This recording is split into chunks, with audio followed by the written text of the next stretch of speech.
नौकर मालिक। पाओ, क्या सरप्राइज है, यहाँ पाइस, गांव लौटकर एक कॉल तक नहीं किया तुमने।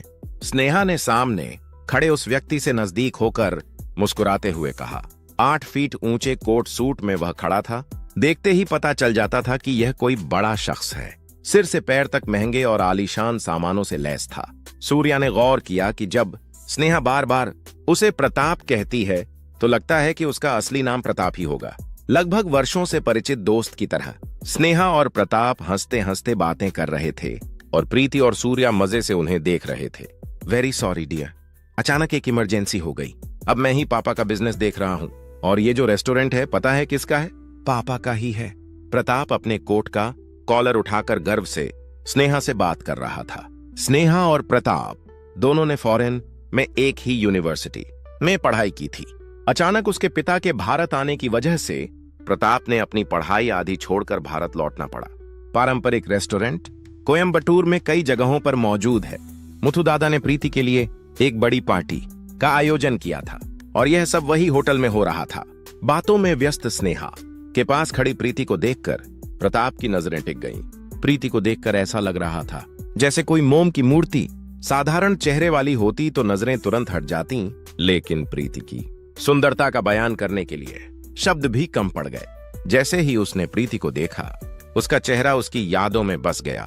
स्नेहा ने देखा कि प्रताप प्रीति की ओर लगातार देख रहा है तो उसने तुरंत प्रीति का परिचय उससे करवा दिया।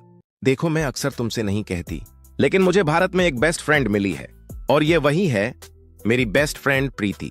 इतना कहते हुए स्नेहा ने प्रीति को गले लगा लिया। सभी के सामने स्नेहा ने प्रीति को गले लगा लिया तो प्रीति थोड़ी संकोच से धीरे धीरे उससे दूर हो गई। तभी प्रताप ने जल्दी से प्रीति को हेलो कहा और अपने हाथ आगे बढ़ाए, लेकिन प्रीति किसी और के हाथ छूने की अनुमति नहीं दे रही थी। उसने अपने दोनों हाथ जोड़कर नमस्ते किया। यह देख प्रताप थोड़ी हैरानी में रह गया और अपने हाथों को अपने बाल ठीक करने जैसा हल्का सा मूव देकर संभाल लिया। इसके बाद उसने प्रीति के पास खड़े साधारण कपड़े पहने सूर्या की ओर देखा, लेकिन जैसे कुछ देखा ही न हो, सिर दूसरी तरफ घुमा लिया। साधारण कपड़े देखकर उसने सोचा कि सूर्या शायद ड्राइवर या बॉडीगार्ड होगा और उसके बारे में कोई सवाल किए बिना वहीं से आगे बढ़ गया। अगर तुम भारत आ रही होती तो मुझे एक कॉल कर देती, मैं ही तुम्हें पिकअप करने आता। प्रीति, इतनी दूर तक ड्राइवर को आने की जरूरत ही नहीं थी, प्रताप ने सूर्या की ओर इशारा करते हुए कहा, जो प्रीति के पीछे खड़ा था। यह सुनकर प्रीति के गुस्से की लपटें उठीं। वो कुछ बोलने ही वाली थी कि सूर्या ने उसका हाथ पकड़ लिया और सिर हिलाकर नहीं का इशारा किया। प्रताप ने सूर्या को सिर्फ ड्राइवर कहकर चुटकी ली, जिससे स्नेहा के अंदर भी हल्की सी खुशी झलक उठी। खाना तो खाना ही पड़ेगा, होटल में आकर ऐसे खड़े रहना ठीक नहीं। यहाँ का खाना बहुत स्वादिष्ट है और स्नेहा, तुम्हारे टेस्ट के लिए बिल्कुल परफेक्ट जगह है। जो भी वैरायटी तुम्हें पसंद है वह सब यहाँ मिलेगी, प्रताप ने उत्साहित होकर कहा। जैसे ही प्रताप ने खाना की बात कही, स्नेहा की भूख जाग उठी। इतने बड़े होटल में मालिक होने के बावजूद हमें प्राइवेट रूम भी नहीं मिला। स्नेहा ने उदास होकर अपना चेहरा झुका लिया। तुरंत ही प्रताप ने मैनेजर को बुलाया और अगले 5 मिनट में एक प्राइवेट कैबिन का इंतजाम कर दिया। अगर आपको आपत्ति न हो तो क्या हम भी आपके साथ जुड़ सकते हैं? प्रताप ने अपने पास खड़े दोस्त इन्फा का कंधा पकड़ते हुए स्नेहा से पूछा। यह सुनकर प्रीति ने सूर्या की ओर हाथ हिलाकर नहीं का इशारा किया। स्नेहा के पीछे खड़ी प्रीति ने साफ शब्दों में मना कर दिया। प्रीति ने धीरे से सूर्या की कान में ही सुनाने जैसी आवाज में नहीं कहा, लेकिन स्नेहा ने इसे नजरअंदाज करते हुए प्रताप के साथ उस प्राइवेट कैबिन की ओर बढ़ गई जो उनके लिए रिजर्व किया गया था। सूर्या ने देखा कि प्रीति कुछ कह नहीं पा रही और वहीं खड़ी रह गई। उसने ध्यान से देखा कि प्रीति की झिझक और चिंता साफ झलक रही थी, जैसे कि कुछ नहीं होगा, मैं हूं ना। सूर्या ने प्रीति का हाथ पकड़कर उसके चेहरे की ओर मुस्कुराया। प्रीति के चेहरे की वह टेंशन सूर्या की मुस्कान देखते ही गायब हो गई। फिर दोनों ने स्नेहा का पीछा करते हुए प्राइवेट कैबिन में प्रवेश किया। प्रीति के पास बैठे सूर्या को देखकर प्रताप मुस्कुराते हुए देख रहा था। प्रताप ने फिर से स्नेहा से पूछा कि ये लोग कौन हैं? मैंने तो पहले ही बता दिया था, ये मेरी बेस्ट फ्रेंड प्रीति है, स्नेहा ने जवाब दिया। लेकिन सूर्या वहां मौजूद है, यह स्पष्ट नहीं दिखाया। प्रीति, जो स्नेहा के पास बैठी थी, ने धीरे से उसका हाथ थपथपाया और कहा कि सूर्या के बारे में बताओ। लेकिन स्नेहा के मन में प्रताप को लेकर सूर्या को चौंकाने और उसे असहज करने का विचार आया। प्रताप ने प्रीति की तरफ एक पल के लिए देखा। गलत तो नहीं समझा? जो आरएसपी ग्रुप टूरिज्म प्रोजेक्ट अभी संभाल रही है वही प्रीति है ना? प्रताप ने खुश होकर पूछा। स्नेहा ने तुरंत चिल्लाकर कहा, हाँ वही प्रीति है। प्रताप ने खुशी खुशी एक बार फिर प्रीति से अपना परिचय करवाया। फिर उसने अपने साथ आए दोस्त इन्फा का भी परिचय कराया। इन्फा के पिता कोयम्बटूर में कई जगह ज्वेलरी शोरूम्स के मालिक हैं। प्रताप के साथ इन्फा भी अपने संपत्तियों के बारे में गर्व से बात कर रहा था। प्रताप की नजरें हल्की सी सूर्या की ओर गईं। पहले उसने सूर्या को देखकर उसके कपड़े देखकर ड्राइवर ही समझा, लेकिन जब सूर्या प्रीति के पास करीब बैठा देखा, प्रताप को थोड़ी भ्रमित सी लगने लगी कि ये सूर्या असल में कौन है। फिर आप अपने बारे में कुछ बताइए, सूर्या की ओर देखते हुए प्रताप ने पूछा।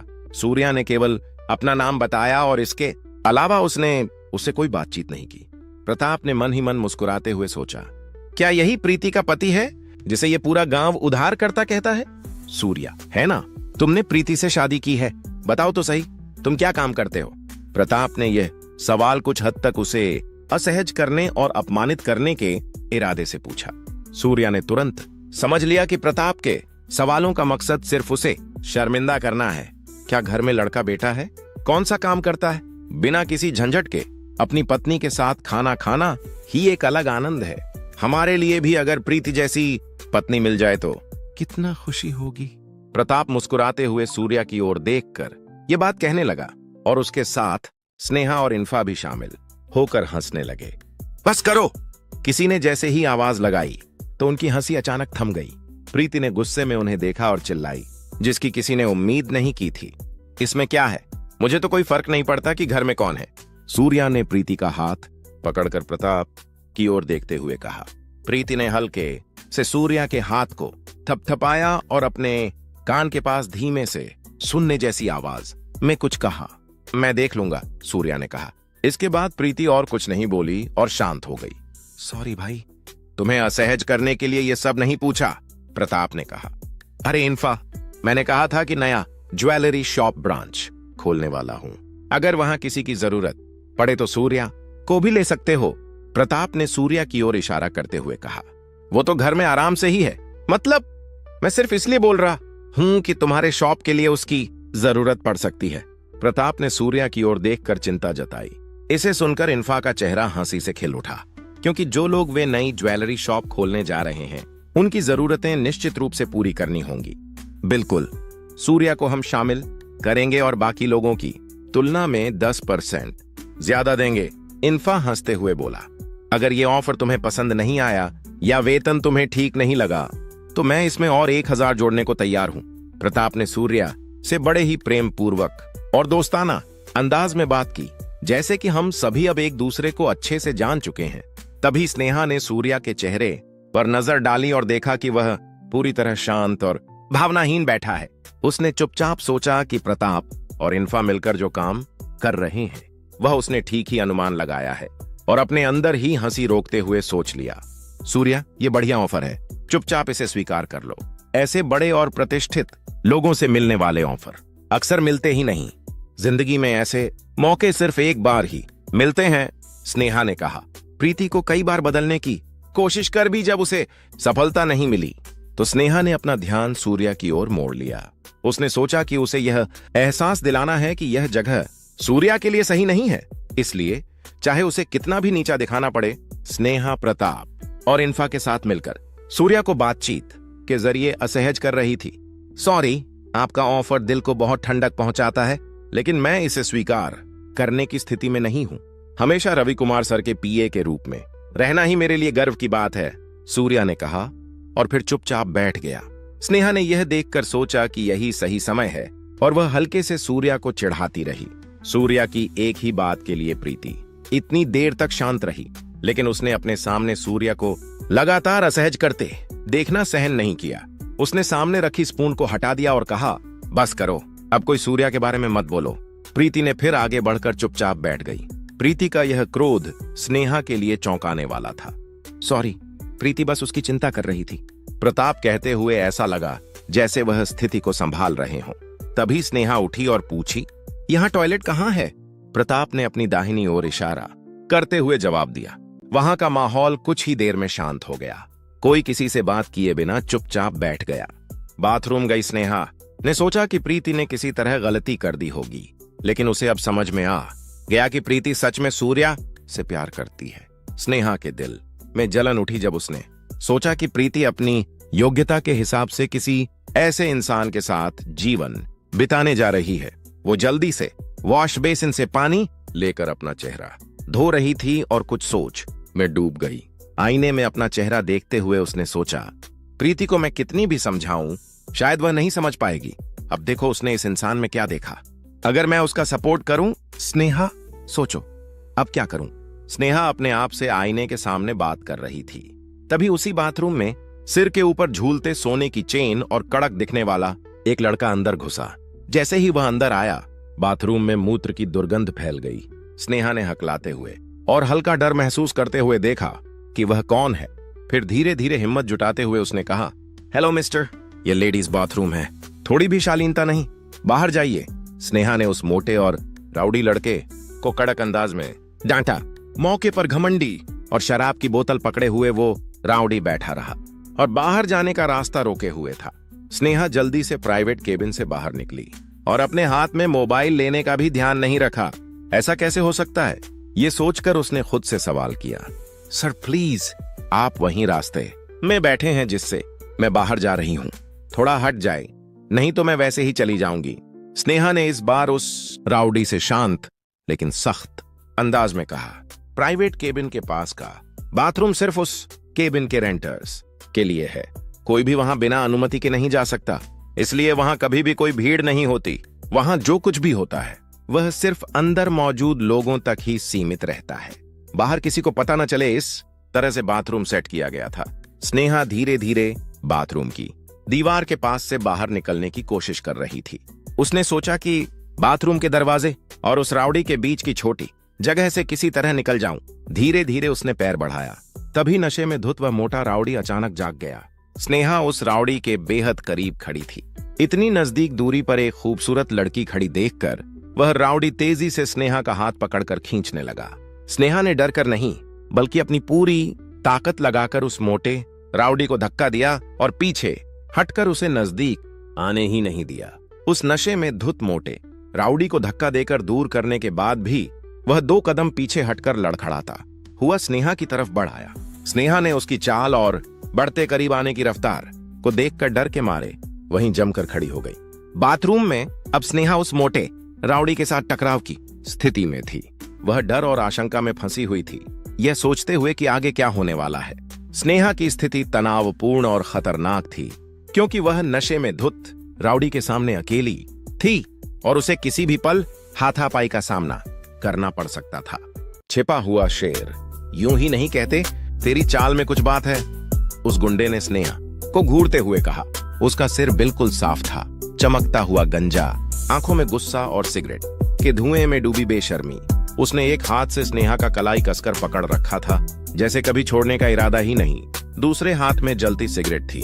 वह एक लंबा कश लेकर उसके चेहरे के सामने धुआं छोड़ता हुआ बोला, इतनी सी लड़की और इतना हौसला। स्नेहा ने अपनी पूरी ताकत लगाकर खुद को छुड़ाने की कोशिश की। उसके हाथ कांप रहे थे, पर डर से नहीं, गुस्से से। वो जानती थी सामने वाला आदमी ताकत में उससे कई गुना बड़ा है, पर वो भी कोई आम लड़की नहीं थी। उसकी आंखों में अब वही चमक थी जैसे कोई पदुंगी हुई शेरनी, छिपी हुई शेरनी छलांग लगाने से पहले पल भर के लिए शांत खड़ी हो। हाथ छोड़, उसने धीमी पर ठंडी आवाज में कहा। गंजे आदमी ने हंसते हुए और कसकर पकड़ लिया। क्या कर लेगी तू? बस इतना सुनना था। स्नेहा ने झटके से अपना पैर उठाकर उसकी छाती पर मारा। गुंडा 2 कदम पीछे जा गिरा, सिगरेट जमीन पर गिर गई। अब उसकी बारी थी बोलने की। अब तेरी बारी खत्म, अब मेरी शुरू। स्नेहा ने पूरी ताकत से खुद को छुड़ाने की कोशिश की, पर उस गंजे गुंडे की पकड़ इतनी जोरदार थी कि उसके सामने उसकी सारी कोशिशें बेअसर लग रही थीं। उसकी उंगलियां स्नेहा की गोरी कलाई में इस कदर धंसी थीं कि वहां की चमड़ी लाल पड़ चुकी थी। वो गुंडा अपने मुंह में सिगरेट दबाए धीरे धीरे कश लेता और धुआं स्नेहा के चेहरे पर छोड़ता जा रहा था। कुछ ही सेकंड में वो छोटा सा बाथरूम धुएं से भर गया, मानो किसी ने धुएं का पर्दा डाल दिया हो।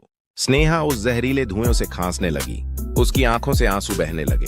उसका शरीर आधा थक चुका था और मन में एक डर घर करने लगा था। शायद अब कोई नहीं आएगा मेरी मदद के लिए।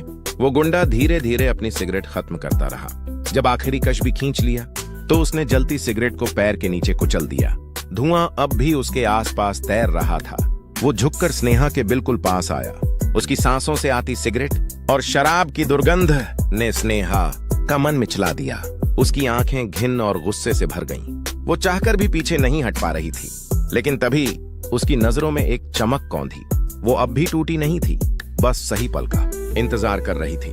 स्नेहा ने अपनी नाक को कसकर बंद कर लिया। वो बर्दाश्त ही नहीं कर पा रही थी उस गंदी सिगरेट और शराब की बदबू को। गंजे गुंडे ने एक नीच सी हंसी हंसते हुए कहा, इस सिगरेट जैसा ही हाल होगा तेरा भी। अकेली आकर मेरे सामने फंस गई ना। ये कहकर उसने स्नेहा को जोर से अपनी तरफ खींच लिया। स्नेहा का दिल तेजी से धड़कने लगा। उसे समझ नहीं आ रहा था कि इस वक्त क्या करे, लेकिन अगले ही पल उसकी आंखों में डर की जगह गुस्सा उतर आया। उसने एक झटके में सिर झुकाया और उस गंजे गुंडे के हाथ को इतनी जोर से काट लिया कि उसके ऊपर और नीचे दोनों दांत उसकी त्वचा में धंस गए। वो दर्द से चीख पड़ा। स्नेहा की पकड़ इतनी मजबूत थी कि खून की बूंदें उसके हाथ पर चमक उठी। गुंडा बुरी तरह तड़पने लगा। उसने स्नेहा का हाथ छोड़ दिया और दर्द से कराहते हुए एक पैर उठाकर झटके से झूमने लगा। वो अपने हाथ को हिलाते हुए बुरी तरह चिल्ला रहा था, साली छोड़ूंगा नहीं तुझे। पर अब स्नेहा उसकी बात सुनने वाली नहीं थी। वो अब उस छिपे हुए शेर में बदल चुकी थी जो अब पलटकर हमला करने वाली थी। उस मौके का फायदा उठाकर स्नेहा फौरन बाथरूम के दरवाजे की तरफ भागी। उसके कदमों में डर भी था और बचने की उम्मीद भी, लेकिन वो गंजा गुंडा इतनी आसानी से उसे जाने देने वाला नहीं था। वो तेजी से पीछे दौड़ा और उसे पकड़ लिया। उसके हाथ में अब एक शराब की बोतल थी। आंखों में खून उतर आया था। वो गरजते हुए बोला, क्या समझती है तू अपने आप को? मुझसे भिड़ने की हिम्मत और फिर भागने की कोशिश? मेरे हाथों से कोई भी बच नहीं सकता। उसने जोर से बोतल ऊपर उठाई, स्नेहा के सिर पर दे मारने के इरादे से। स्नेहा डर से जम गई। उसका शरीर हिल भी नहीं पाया। उसने अपनी आंखें कसकर बंद कर लीं और मन में बस इतना सोचा, अब तक तो वो बोतल मेरे सिर पर गिर जानी चाहिए थी, पर कुछ हुआ क्यों नहीं। धीरे धीरे उसने आंखें खोली और सामने जो नजारा था वो देखकर उसकी सांसें थम गईं। वो गंजा गुंडा मुंह से खून उगलते हुए जमीन पर गिरा पड़ा था। उसके हाथ से बोतल फिसल चुकी थी और जमीन पर टूटकर बिखर गई थी। स्नेहा हैरान थी। ये क्या? कौन? वो चारों तरफ देखने लगी। दिल की धड़कनें इतनी तेज थीं कि जैसे कोई जवाब उन्हीं में छिपा हो। उसी वक्त, आप ठीक हैं? एक तेज गहरी आवाज स्नेहा के कानों में पड़ी। वो झटके से मुड़ी और उस दिशा में देखा जहां से आवाज आई थी। वहां सूर्या खड़ा था। उसके हाथ में वही शराब की बोतल थी जिससे अभी कुछ पल पहले गुंडा स्नेहा पर वार करने वाला था। स्नेहा की आंखें हैरानी से फैल गईं। उसने सूर्या और जमीन पर पड़े उस गंजे गुंडे को बारी बारी देखा। तुमने ही उसे मारा? तुमने ही मुझे बचाया? उसने कांपती आवाज में पूछा। स्नेहा ने अपने लाल पड़े हाथ से सहारा लेते हुए धीरे धीरे उठने की कोशिश की। उसका पूरा शरीर दर्द से कांप रहा था, पर चेहरे पर राहत की एक झलक थी। तभी वहां प्रीति दौड़ती हुई आई। वो सूर्या के पीछे पीछे अंदर आई थी। उसने फौरन स्नेहा को थाम लिया। स्नेहा, क्या हुआ यहाँ? वो आदमी तुम्हें क्यों मारने आया था? प्रीति की आवाज में घबराहट साफ झलक रही थी। स्नेहा ने कुछ बोलने की कोशिश की, लेकिन उसके गले से आवाज मुश्किल से निकली। वो अब भी सदमे में थी और उसकी आंखें अब भी सूर्या पर टिकी थीं। सूर्या और प्रीति की मौजूदगी में भी स्नेहा अब थकी हुई, टूटी सी लग रही थी। गुंडे से लड़ने में उसकी सारी ताकत जैसे खत्म हो चुकी थी। वो धीरे धीरे नीचे झुकी और उस गंजे गुंडे के हाथ को देखा जहां उसके दांतों के निशान अब भी साफ दिखाई दे रहे थे। प्रीति ने स्नेहा की निगाहें नोट की। वो भी नीचे झुकी और गुंडे के हाथ को देखा। गहरे दांतों के निशान और खून के धब्बे देखकर वो घबरा गई। हे भगवान स्नेहा, ये क्या हुआ? तू ठीक तो है ना? वो घबराहट में स्नेहा के पूरे शरीर को देखने लगी। कहीं और चोट तो नहीं लगी? तभी उसकी नजर स्नेहा के लाल पड़े हाथ पर पड़ी। वो तुरंत उसका हाथ पकड़कर बोली, तेरा हाथ ये इतना सूज क्यों गया है? क्या हुआ था आखिर? स्नेहा ने धीरे से कहा। उसने मेरे साथ गलत करने की कोशिश की थी। मेरा हाथ कसकर पकड़ लिया था, इतना कसकर कि मेरा हाथ लाल पड़ गया। वो कुछ पल रुकी, फिर धीमी पर ठोस आवाज में बोली, उसकी पकड़ से बचने के लिए मैंने उसे काट लिया। वो दर्द से चीख पड़ा और तभी मैं भाग पाई। प्रीति के चेहरे पर गुस्सा और डर दोनों झलक रहे थे। उसने स्नेहा को कसकर गले लगाया। अब कुछ नहीं होगा, मैं हूं ना तेरे साथ, उसने कहा। उसकी आवाज कांप रही थी, पर उसमें हिम्मत भी थी। सूर्या अब भी चुपचाप खड़ा था। उसकी नजरों में स्नेहा के लिए सम्मान और हल्की चिंता साफ झलक रही थी। स्नेहा ने कांपती आवाज में कहा, वो गुस्से में था, बोतल से मुझे मारने आ रहा था। इतना कहते हुए उसकी नजर फिर उस गंजे गुंडे के हाथ पर गई, जहां अब भी उसके दांतों के निशान गहराई से दिख रहे थे। उसी वक्त वहां प्रताप और इनबा भी पहुंचे। जैसे ही प्रताप ने स्नेहा की हालत देखी, उसकी आंखों में आग भर गई। वो कुछ समझे बिना सीधे उस गंजे गुंडे की तरफ झपटा। वो गुंडा पहले से ही सूर्या की मार से गिरा पड़ा था। जमीन पर पड़े हुए उठने की भी हालत नहीं थी, लेकिन प्रताप और इनबा ने कोई रहम नहीं दिखाया। दोनों ने मिलकर उसे बेरहमी से मारना शुरू कर दिया। गुंडा दर्द से चिल्लाने लगा, छोड़ दो, मुझसे गलती हो गई। पर किसी ने उसकी नहीं सुनी। प्रताप और इनबा के गुस्से को अब कोई रोक नहीं सकता था। हर वार में उनकी जलती हुई नाराजगी झलक रही थी, क्योंकि उनकी नजरों के सामने स्नेहा की लाचारी थी। सूर्या और प्रीति पीछे खड़े सब देख रहे थे। सूर्या का चेहरा शांत था, पर उसकी आंखों में सख्त गहराई थी, जैसे वो सब समझ रहा हो और सोच रहा हो कि अब अगला कदम क्या होना चाहिए। प्रताप और इनबा उस गंजे गुंडे को लगातार पीटे जा रहे थे। हर वार के साथ उस आदमी की चीखें और दर्द बढ़ता जा रहा था। सूर्या ने एक नजर उस पर डाली। वो अब लगभग बेहोश हो चुका था। सूर्या के मन में तुरंत ख्याल आया, अगर ये ऐसे ही चलता रहा तो ये आदमी मर जाएगा। उसने ध्यान से उस गुंडे के कपड़ों और उसके पास पड़ी शराब की बोतल को देखा। कपड़े सस्ते नहीं थे और बोतल किसी महंगी ब्रांड की थी। सूर्या के माथे पर हल्की शिकन आई। ये कोई आम गुंडा नहीं लग रहा, इसके पीछे कोई बड़ा हाथ जरूर होगा। वो आगे बढ़ा और तेज आवाज में बोला, बस करो, अब और मारा तो ये मर जाएगा, छोड़ दो इसे। इतना कहते हुए उसने प्रताप का हाथ पकड़ लिया। प्रताप ने गुस्से से उसका हाथ झटक दिया, जैसे किसी ने उसके घाव पर नमक डाल दिया हो। उसने तुरंत अपने कपड़े पर उस जगह को झाड़ा जहां सूर्या ने हाथ लगाया था, मानो उसे छूने से भी उसे गंदगी लग गई हो। सूर्या ने कुछ नहीं कहा, बस उसकी तरफ चुपचाप देखा। उसकी नजर में संयम था, लेकिन भीतर का गुस्सा छिपा नहीं था। उधर स्नेहा अब भी एक कोने में खड़ी थी, थकी, टूटी और फिर भी जिंदा। उसके मन में बस एक ही बात गूंज रही थी। जब सबने मुंह मोड़ लिया था, तब वही सूर्या आया जिसे मैंने कभी अपनी जिंदगी में दोबारा देखने की उम्मीद भी नहीं की थी। सूर्या की इस हरकत ने स्नेहा के मन में उसके लिए पलने वाली नफरत की दीवार को थोड़ा सा हिला दिया। वो वही सूर्या था जिसने वक्त पर आकर उसकी जान बचाई थी। लेकिन जब उसने देखा कि सूर्या अब उस गुंडे को छोड़ देने की बात कर रहा है, तो उसके चेहरे पर गुस्सा साफ झलक गया। उसने मन ही मन सोचा, यह आदमी किसी सजा के लायक नहीं है। अगर आज इसे छोड़ दिया तो कल ये किसी और के साथ वही करेगा, शायद प्रीति के साथ भी। स्नेहा के मन में अभी भी डर और गुस्सा दोनों एक साथ उबाल खा रहे थे। वो जानती थी कि अगर सूर्या चाहता तो उस गुंडे को एक झटके में खत्म कर सकता था। पर सूर्या का चेहरा अब भी शांत था। उसके भीतर एक ठंडा फैसला था। वो कोई शोर नहीं चाहता था, कोई फालतू ध्यान अपनी ओर नहीं खींचना चाहता था। वो बस बोला भी नहीं, बस चुपचाप खड़ा रहा। इनबा, जिसे सूर्या की सच्चाई का अंदाजा तक नहीं था, उसने तंज कसते हुए कहा, क्या हुआ रे हीरो, डर लग रहा है क्या? अगर डर है तो जाकर कोने में बैठ जा, या फिर आंखें बंद कर ले सीन खत्म होने तक। सूर्या ने बस एक हल्की मुस्कान दी। वो मुस्कान ऐसी थी जिसमें न गुस्सा था न डर, बस एक खतरनाक शांति। स्नेहा ने वो मुस्कान देखी और एक पल के लिए उसके दिल में सवाल उठा, आखिर ये आदमी है कौन? इतना संयम और इतनी ताकत। प्रताप ने इनबा के साथ मिलकर उस गंजे गुंडे पर लगातार वार किए, जैसे कोई जहरीले सांप को मार रहा हो। सभी वार इतनी बेरहमी से थे कि अब वो आदमी जमीन पर गिरा पड़ा था। लेकिन सूर्या चुपचाप पीछे खड़ा रहा। उसने न कुछ कहा न हस्तक्षेप किया, बस शांत मुद्रा में देखा। स्नेहा यह नजारा देखकर हैरान रह गई। उसके मन में हल्की राहत के साथ साथ ताजा गुस्सा भी उबाल उठा। उसने सोचा, अरे 1 मिनट पहले तो मुझे लगा था कि ये आदमी बहुत बड़ा और खतरनाक है, लेकिन ये कितना घटिया है, सच में सोच भी नहीं सकती थी। स्नेहा धीरे धीरे उठी, अपने लाल हाथों को हल्का हिलाकर दर्द महसूस किया। फिर उसने हल्की मुस्कान के साथ कहा, बस सब ये मारपीट उसकी जिंदगी भर उसे याद रहेगी। अब मुझे सच में भूख लगी है, चलो कुछ खाते हैं। इतना कहकर स्नेहा ने कैबिन की तरफ कदम बढ़ाए। उसकी चाल में थकावट थी, पर आत्मविश्वास साफ झलक रहा था। सूर्या अभी भी चुपचाप खड़ा था, लेकिन उसकी निगाहें स्नेहा पर थीं, जैसे वो देख रहा हो कि यह लड़की कितनी मजबूत और साहसी है।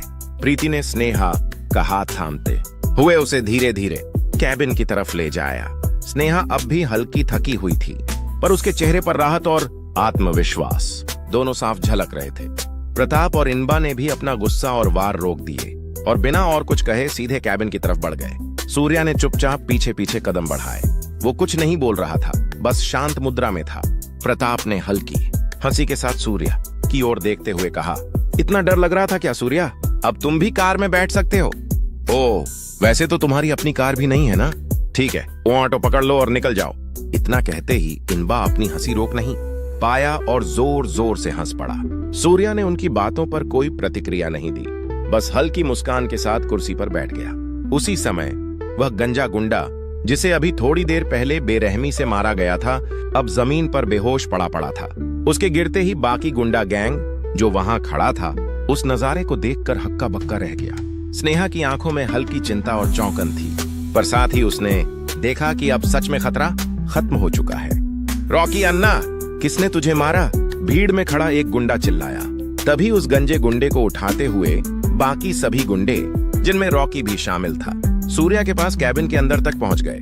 कैबिन में एक आदमी खड़ा था, जिसने पूरी तरह साफ सुथरी शर्ट पहन रखी थी। जैसे ही उसने देखा कि वह गंजा गुंडा आधा बेहोश जमीन पर पड़ा है, उसका चेहरा गुस्से से लाल हो गया। वो झटके से खड़ा हुआ और उसके साथ मौजूद बाकी गुंडे भी खड़े हो गए। गंजे गुंडे की हालत देखकर उसका गुस्सा और बढ़ गया। उसकी नजरें आग उगल रही थीं। वो कोई और नहीं था, बार के मालिक महेश्वरन। याद आया कि पहले भी उसने सूर्या के साथ प्रीति को अपहरण करने की कोशिश की थी, और वही गंजा गुंडा जो अभी जमीन पर पड़ा था, असल में उसी महेश्वरन की गुंडा गैंग का हिस्सा था। लेकिन इस बार मामला अलग था। यह अब सूर्या का मामला था। महेश्वरन की आंखों में गुस्सा और चिंता का मिश्रण साफ था। उसने धीरे धीरे अपने हाथ जोड़ते हुए कहा, तो ये वही बात है जो तुम्हारे कारण हुई सूर्या? स्नेहा और प्रीति दोनों ने चुपचाप इस नजारे को देखा। सूर्या का चेहरा शांत था, लेकिन उसकी आंखों में वह ठंडा और सख्त फैसला साफ झलक रहा था। महेश्वरन ने जब देखा कि गंजा गुंडा जमीन पर आधा बेहोश पड़ा है, तो उसका गुस्सा फूट पड़ा। उसने सामने रखी टेबल को जोर से धक्का दिया और चीखा, किसने ये किया? गंजा गुंडा, जो अभी भी थोड़ा हिलडुल रहा था, डर के मारे लड़खड़ाते हुए बोला, महेश्वरन सर, ये जो कैबिन में है वो एक लड़की थी। महेश्वरन की नजरें सख्त हो गईं। उसने तुरंत आदेश दिया, सभी कैबिनों में ढूंढो।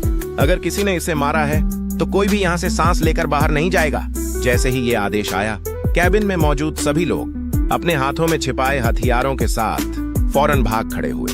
गंजा गुंडा, रॉकी और बाकी गैंग के लोग महेश्वरन की ओर देखते हुए डर और घबराहट में खड़े थे। रॉकी ने हल्की झिझक के साथ महेश्वरन की ओर देखा, पर भीतर ही भीतर उसे पता था कि अब हालात उसके और गुंडा गैंग के लिए बहुत खतरनाक हो गए हैं। स्नेहा, प्रीति और सूर्या सब चुपचाप उस नजारे को देख रहे थे। सूर्या का चेहरा शांत था, लेकिन उसकी आंखों में सख्ती और आग साफ दिखाई दे रही थी। वो आदमी चेन्नई से कोयम्बतूर आया था। चेन्नई में बड़ा गुंडा और महेश्वरन का जीवन साथी मित्र रॉकी उसका साथी था। कोयम्बतूर आने का कारण सिर्फ एक छोटी मोटी काम की बात थी, लेकिन मौका देखकर वह सीधे महेश्वरन से मिलने पहुंच गया। परंपरा होटल में कुल मिलाकर 100 से अधिक प्राइवेट कैबिन्स थे। उस 100 कैबिन्स में से केवल 10 मिनट में उन्होंने वह कैबिन ढूंढ लिया जहां प्रताप और इनबा मौजूद थे। फोन पर महेश्वरन को तुरंत संदेश मिला, सिर, हमने कैबिन ढूंढ लिया है, वे कैबिन नंबर 10 में है। इतना होते होते प्रताप और इनबा पर हमला करने के लिए महेश्वरन के गुंडे कैबिन में दरवाजा तोड़ते हुए घुस गए, और तभी प्रीति और स्नेहा ने देखा कि अचानक 50 से ज्यादा गुंडे एक साथ अंदर आ गए हैं। स्नेहा की आंखें फैल गईं। प्रीति ने तुरंत स्नेहा का हाथ थाम लिया। दोनों समझ गईं कि अब स्थिति बेहद खतरनाक हो गई है। सूर्या चुपचाप पीछे खड़ा था, लेकिन उसकी आंखों में सख्ती और योजना साफ झलक रही थी, जैसे वह पहले से ही हर स्थिति के लिए तैयार हो। गुंडों में अचानक डर की लहर दौड़ गई। उनमें से एक जल्दी से दौड़कर प्रताप की शर्ट पकड़ने लगा। प्रताप ने झटके से उसे हटाया और गुंडे को जोर से थप्पड़ मारा। इस वार से आसपास खड़े बाकी गुंडे भी पीछे हट गए। प्रताप ने अपने हाथ झुकाए और गुस्से में पूछा, कौन हो तुम लोग? मेरे होटल में आकर मुझ पर हाथ उठाने का हक किसने दिया? इज्जत से भागो और अपने बॉस के पास लौट जाओ। फिर उसने वहां बैठी प्रीति और स्नेहा की ओर देखा और पूछा, तुम लोगों को तो कुछ हुआ नहीं है ना?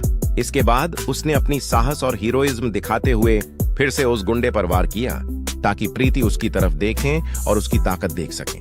लेकिन प्रीति की नजरें पूरी तरह सूर्या पर टिकी थीं।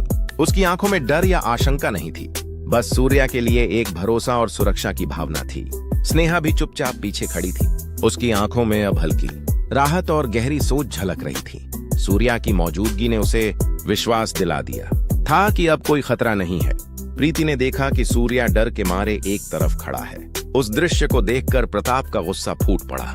उसने सूर्या पर जो भी नफरत और रोष था वो सारे गुंडों पर निकाल दिया। गुंडे डर के मारे एक कदम पीछे हट गए। उसी समय प्रताप के पास खड़ा इनबा भी था। वो बड़ी सहजता और आत्मविश्वास से बोला, ये लोग क्या कर सकते हैं? क्या सबके हाथ काट देंगे? इनबा की यह सहजता और निडरता उसके कई गहनों की दुकान चलाने के अनुभव और गुंडों के संपर्क में आने के साहस को दर्शा रही थी। तभी अचानक एक गहरी और सख्त आवाज आई। क्या हिम्मत है? क्या तुमने मुझे आवाज दी? इस आवाज को सुनते ही आसपास खड़े गुंडे झटके से एक तरफ हट गए। उनकी आंखों में डर साफ दिखने लगा। स्नेहा और प्रीति चुपचाप उस ओर देखने लगी। सूर्या अब भी शांत था, लेकिन उसकी आंखों में नजर आने वाला सख्त इरादा साफ झलक रहा था। गुंडों के लिए अब यह स्पष्ट हो गया था कि सुरक्षा और शक्ति का असली मतलब क्या होता है, और अब उनके पास कोई रास्ता नहीं बचा था। महेश्वरन और रॉकी कैबिन में घुस आए। महेश्वरन को देखते ही इनबा के हाथ कांपने लगे। भय से प्रताप ने पीछे मुड़कर देखा और अपने पैर थरथरा रहे थे। दोनों ने डर के मारे एक दूसरे की ओर देखा, यह सोचते हुए कि अब वे बहुत बड़ी मुसीबत में हैं। महेश्वरन ने धीरे धीरे पर सख्त आवाज में पूछा, यहाँ कौन तुम्हारा बॉस है? मुझे बताओ, तुम ही हो या कोई और? प्रताप और इनबा ने चुपचाप एक दूसरे की ओर देखा, जैसे किसी ने उन्हें पकड़ लिया हो। दोनों को समझ में आ गया कि अब कोई बहाना नहीं चलेगा। इनबा ने एक कदम आगे बढ़ाया और अपने हाथ आगे बढ़ाते हुए कहा, हेलो सर, मैं ही इनबा हूँ। हम हरी ज्वेलर्स चलाते हैं। मेरा पिता आपको अच्छी तरह जानते हैं। उसकी आवाज में निडरता और आत्मविश्वास साफ झलक रहा था, जिसने प्रताप और बाकी गुंडों को थोड़ा शांत कर दिया। स्नेहा और प्रीति चुपचाप इस पूरे दृश्य को देख रही थीं। सूर्या का चेहरा शांत था, लेकिन उसकी आंखों में सख्ती और नियंत्रण की चमक थी। हाय, सॉरी सर, हरी सर का बेटा हूँ। मुझे नहीं पता था, गलती से हो गया। कृपया मुझे माफ कर दीजिए, मैं जानबूझकर नहीं किया। इनबा के सामने हाथ जोड़कर महेश्वरन ने झुकते हुए कहा। महेश्वरन, जो अब खुद डर के मारे खड़ा था, उस स्थिति को देखकर खुद को गौरवान्वित महसूस कर रहा था। पीछे खड़े बाकी गुंडों को देख वह हल्की हंसी रोकते हुए मुस्कुराया। इनबा अपनी हल्की मुस्कान बनाए रखते हुए खड़ा था, लेकिन अगले ही पल उसने अचानक जोर से चिल्ला दिया, आपके पिता बड़े साहसी आदमी हैं, लेकिन आपका बाप अगर आज गिर गया तो आप ही जिम्मेदार हो। किसने कहा कि किसी का हाथ पैर काटना चाहिए? महेश्वरन ने इनबा के हाथ को कसकर पकड़ते हुए पूछा, जैसे दर्द और गुस्से को महसूस करवाना चाहता हो। इनबा के तेज चिल्लाने की आवाज महेश्वरन को रोक नहीं पाई। वो और जोर से अपने हाथ मोड़कर खड़ा रहा, जैसे यह दिखाने के लिए कि अब कोई पीछे नहीं हटेगा। स्नेहा और प्रीति खामोशी से इस सीन को देख रही थीं। सूर्या शांत मुद्रा में खड़ा था, लेकिन उसकी आंखों में नजर आने वाली ताकत और नियंत्रण साफ झलक रही थी। तभी प्रताप तेजी से महेश्वरन के पास गया और विनम्रता से बोला, सॉरी सर, प्लीज छोड़ दीजिए। वो अनजाने में ऐसा कर गया, शायद कोई मजाक समझकर बोल दिया था। कृपया उसे छोड़ दीजिए, महेश्वरन ने क्रोध में घूरते हुए कहा। तो मैं एक मजाक सुनूं? और इनबा का मुंह फाड़ने का आदेश वहां खड़े गुंडों को दे दिया। जैसे ही गुंडे इनबा के मुंह को नुकसान पहुंचाने की कोशिश करने लगे, प्रताप ने हाथ डालकर उन्हें रोका, लेकिन गुंडों ने उसे धक्का देकर पीछे हटाया। प्रताप पीछे हटते हुए वहां रखी कुर्सी पर गिर पड़ा और कुर्सी 2 टुकड़ों में टूट गई। तभी महेश्वरन के पीछे से एक आवाज आई, बस अब रोक दो। सभी वहां खड़े लोग उस आवाज की ओर मुड़कर देखने लगे। स्नेहा और प्रीति ने भी चुपचाप देखा। सूर्या की आंखों में अब दृढ़ता और नियंत्रण साफ झलक रहा था, जैसे अब स्थिति पूरी तरह उसके हाथ में थी। महेश्वरन को पता ही नहीं था कि सूर्या उसी कमरे में मौजूद था। अगर वह सूर्या को फिर से देखता तो उसका हाल और भी बुरा होता। सूर्या की सख्ती, शांत परंतु दबाव वाली उपस्थिति महेश्वरन के लिए जैसे एक अदृश्य शक्ति बनकर खड़ी हो जाती। उसकी आंखों में एक ऐसी ठंडी आग झलकती जो किसी भी घमंडी और डरपोक व्यक्ति के लिए भयावह होती। महेश्वरन तुरंत ही महसूस कर लेता कि अगर सूर्या ने अब कदम बढ़ाया तो उसकी सारी योजनाएं और गुंडागर्दी एक पल में ध्वस्त हो सकती हैं। स्नेहा और प्रीति इस चुप्पी को देखकर डर और राहत दोनों महसूस कर रही थीं। सूर्या का रहस्य, उसकी शक्ति और नियंत्रण की ताकत अब पूरी तरह सामने आने वाला था। शेर की गुफा। बस बहुत हुआ, रुक जाओ। स्नेहा ने जमीन पर गिरे प्रताप को, जो बुरी तरह पिट चुका था और उठ भी नहीं पा रहा था, संभाल कर उठाया। उसी वक्त गंजे सर वाला गुंडा रॉकी स्नेहा की तरफ देखते हुए गरजा, भाई यही है वो लड़की, ऐसे छोड़ना मत। इसने सिर्फ काटा ही नहीं, हमारे बंदे को भी मरवाया था, आज इसे जिंदा नहीं छोड़ना। रॉकी का चेहरा गुस्से से तमतमाया हुआ था। उसकी आंखों में जान लेने की आग जल रही थी। उसकी चीखें और गुस्से के बावजूद उसकी आवाज कमजोर पड़ गई थी, जैसे अंदर से टूट गया हो। ओ मेरा भाई, इस लड़की ने ऐसा कर दिया, सम्मान के साथ आओ, अब बस तुम्हारे सारे दोस्त जिंदा नहीं छोड़ेंगे, महेश्वरन ने शांत स्वर में कहा। लेकिन उसके शब्दों में ऐसी कठोरता और गहराई थी कि सुनने वालों का दिल कांप उठा। मैं अभी पुलिस में शिकायत कर दूंगी। स्नेहा ने तेजी से अपना मोबाइल अपने पर्स से निकाला, लेकिन पुलिस को कॉल करने से पहले ही उसका फोन उसके हाथ से फिसल गया और जमीन पर गिरकर टुकड़े टुकड़े हो गया। ये सब कुछ सिर्फ 1 सेकंड में हुआ। आंखें बंद करके खोलने से पहले ही उसका मोबाइल हवा में उड़ गया और जमीन पर टूटकर बिखर गया। जो कुछ हुआ उसे देखकर स्नेहा झटके में जड़ सी रह गई। किसके लिए जा रही हो पुलिस को कॉल करने? स्नेहा के पास खड़े महेश्वरन के एक खास आदमी ने कहा। अब क्यों डर रही हो? क्या लगता है कि पुलिस से हम डरेंगे? कॉल करके ही देखो, पुलिस आ जाएगी, तब उसे खुद ही पता चल जाएगा कि असली ताकत कौन है। महेश्वरन ने हंसते हुए उसके कंधे पर थपथपाया। महेश्वरन की हंसी देखकर उसका आदमी भी मुस्कुराने लगा, लेकिन यह हंसी ज्यादा देर तक नहीं टिक पाई। महेश्वरन का चेहरा थोड़ी देर में गुस्से से तमतमाया। जल्दी उसे हमारे पास ले आओ, मेरे भाई रॉकी। उसकी आवाज में गंभीरता और आदेश की ताकत साफ झलक रही थी। महेश्वरन ने कहा, मैंने कभी भी जो चाहा वह तुमसे छुपाया नहीं। और ठीक उसी पल 4 गुंडों ने स्नेहा का हाथ पकड़ लिया। तभी प्रीति की आवाज गूंजी, इज्जत से उसे छोड़ो और यहां से चले जाओ। पहले भी महेश्वरन ने प्रीति के साथ गलत व्यवहार करने की कोशिश की थी। अगर उस दिन सिर्फ सूर्या नहीं आया होता तो प्रीति की हालत और भी खराब हो जाती। किस्मत से उस दिन पुलिस आ गई थी, इसीलिए ये लोग उसके हाथ नहीं लगा पाए और प्रीति कुछ दिनों के लिए थोड़ी राहत में रही। लेकिन आज फिर वही डर उसके मन में लौट आया था कि शायद आज भी वह इन लोगों के चंगुल में फंस जाएगी। ये सब कुछ प्रीति के मन में ही चल रहा था। प्रीति को देखते ही गंजेसर वाला रॉकी हंसा और महेश्वरन की ओर देखकर बोला, भाई एक ही बार में 2 काम पूरे हो गए। तभी अचानक महेश्वरन का चेहरा बदल गया। प्रीति और उसके पीछे शांत खड़े सूर्या को देखते ही महेश्वरन का पेट सिकुड़ने लगा। उसके भीतर डर की जड़ें फैलने लगीं और बोलने के लिए शब्द भी उसके मन में नहीं आए। शायद हमें शेर की गुफा तक ले जाया जाएगा। उसने यह सोचते हुए भी यह मानने की हिम्मत नहीं की कि सूर्या का इन लोगों से कोई लेना देना हो सकता है। गंजे सर वाला रॉकी अपने आदमियों को आदेश दे रहा था, स्नेहा और प्रीति को पकड़कर हमारी केबिन में ले जाओ। यह सुनते ही महेश्वरन तेजी से रॉकी को धक्का देकर रोकने लगा। कुछ ही मिनट पहले तक वह कहता था कि अपने दोस्त रॉकी के कहे बिना वह कुछ भी नहीं छोड़ेगा, लेकिन अब उसके इस तरह व्यवहार करने का कारण सिवाय सूर्या के किसी को समझ नहीं आया। इतनी हिम्मत कैसे हुई तुम्हें? प्रीति को ले जाने के लिए कह दिया। क्या तुम्हें पता है ये कौन है? महेश्वरन ने यह कहकर रॉकी को आंखों में आंखें डालकर थप्पड़ मारा। प्रीति के सामने डर के मारे खड़ा महेश्वरन, वहां मौजूद किसी को कुछ समझ नहीं आया। इससे भी ज्यादा महेश्वरन का ऐसा बर्ताव प्रीति के लिए एकदम चौंकाने वाला था। प्रीति ने महसूस किया कि पिछली बार महेश्वरन का प्रीति के साथ व्यवहार और इस बार का व्यवहार बिल्कुल अलग है। लेकिन क्यों ऐसा हो रहा है यह उसे समझ नहीं आया। प्रीति ने पूछा भी, लेकिन महेश्वरन अपने मुंह से उस कारण को बता ही नहीं सकता था। अंदर ही अंदर उसे डर था कि अगर यह बात बाहर निकल गई कि सूर्या ने प्रीति को बचाया तो उसकी एक और ताकत भी चली जाएगी।